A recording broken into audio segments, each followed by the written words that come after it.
Hello everyone, it is October 16th, 2018, and we are heading into Generation 4 with Pokemon Go. So,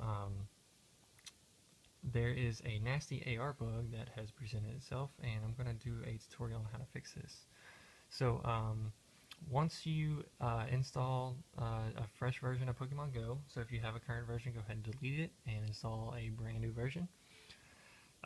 The first thing you're going to get is your date of birth prompt. You can put whatever you want for it, honestly.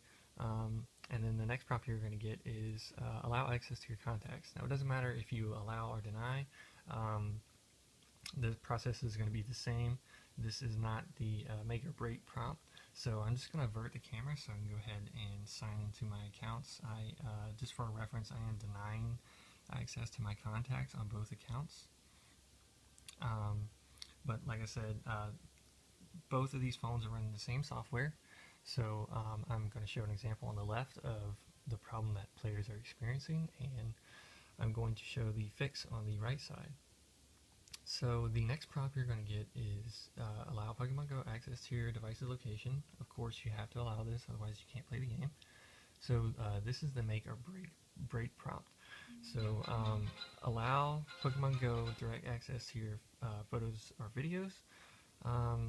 So normally I do deny this, and I'm going to deny it on the example of the broken software by Niantic, and on the right I'm going to allow to show you the fix.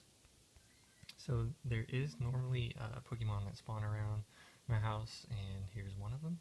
So I'm going to go ahead and click him, and we're just waiting for the other guy to show up on the other screen.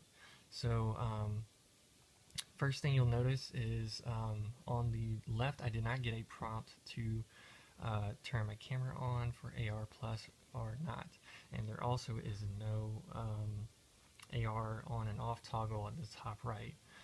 So you still can look around and you still can find the Pokemon doing this, but it's very annoying. The Pokemon does move while you attempt to catch it. It's just completely broken. So, but on this side, you'll notice that I do get a prompt asking me if I want to turn on AR or not. So yes, the camera's on. I'm going to go ahead and do the AR. So that I can turn it off. So you saw in the top right there was a toggle to turn on and off AR. So yeah, real quick and simple, this is the fix for the problem that everyone is experiencing. Now you can go back into your privacy and manually turn off the camera permissions for Pokemon Go if you're concerned about your privacy. But they should be fixing this in the next update. This is like way too broken for too many people, and it's allowing way too much permission into people's privacy. So they have to fix this. There's no way that they can go on with this update build without fixing this issue. And I know a lot of people on Discord are really discouraged from playing because of the fix, because they either don't want to allow the permissions or they don't know how to fix it. So yeah, I just wanted to make this quick tutorial video showing you how to fix this issue. So yeah, good luck trainers, have fun and prepare for Beldum Day, and I hope this has reached out and helped someone.